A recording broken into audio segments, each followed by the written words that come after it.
Hello friends, good afternoon. Welcome back to my mini blog. আর এখন আমি যাচ্ছি পেঁপে পাড়তে।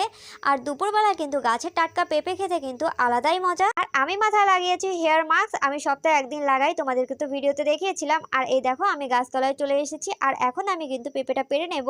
আমাদের পেঁপে গাছে কিন্তু অনেকগুলোই ডাল রয়েছে। আর আজকে এই ডালে পেঁপে পেকেছে। এই দেখো, এই পেঁপেটা দূর থেকে হয়তো বোঝা যাচ্ছে না, কিন্তু পেঁপেটা পেকে গেছে। আমি ভেবেছিলাম গাছের নিচে যে বাঁশটা অলরেডি রাখা রয়েছে সেই বাঁশটার থেকে পেরে নেব, কিন্তু বাঁশটা ছোট হয়ে গেছে। তাই আমি গিয়ে আরেকটা বড় বাঁশ নিয়ে এলাম আর এটার থেকেই পারবো। এটা যথেষ্ট লম্বা। পেঁপেটা কিন্তু জাস্ট এক খোঁচায় পড়ে গেল, আর পড়ে একদম এমন জায়গায় পড়লো কি বলবো। এখানে আমরা থালা বাসন ধুই, সেই জলটা এসে পড়ে আর সেই পাশেই পড়লো। আর একটু হলে ওই গান্দা জলের মধ্যে পড়ে যেত, তারপরে আর খাওয়া হতো না। আর দেখো পেঁপেটা কত সুন্দর পেকেছে, শক্ত শক্ত আছে। আমার আবার শক্ত শক্ত পেঁপে খেতে অনেক ভালো লাগে। আর একটু দেরি হয়ে গেলে পাখি থেকে খেয়ে নিত। আমাদের তো পেঁপে গাছে অনেক ডাল রয়েছে, আর প্রত্যেকটা ডালেই কিন্তু কোনো না কোনো দিন পেঁপে পাকে। আর যেদিন দেখি সেদিন তো পেরে নিই, আর যেদিন দেখি না পাখি থেকে খেয়ে নেয়। আর এই দেখো আরেকটা পেঁপে, এটা কিন্তু আমার হাজবেন্ড দুদিন আগে পেরে রেখেছিল, সেটাও আছে। তো এখন আমি পেঁপেগুলো কেটে নেব।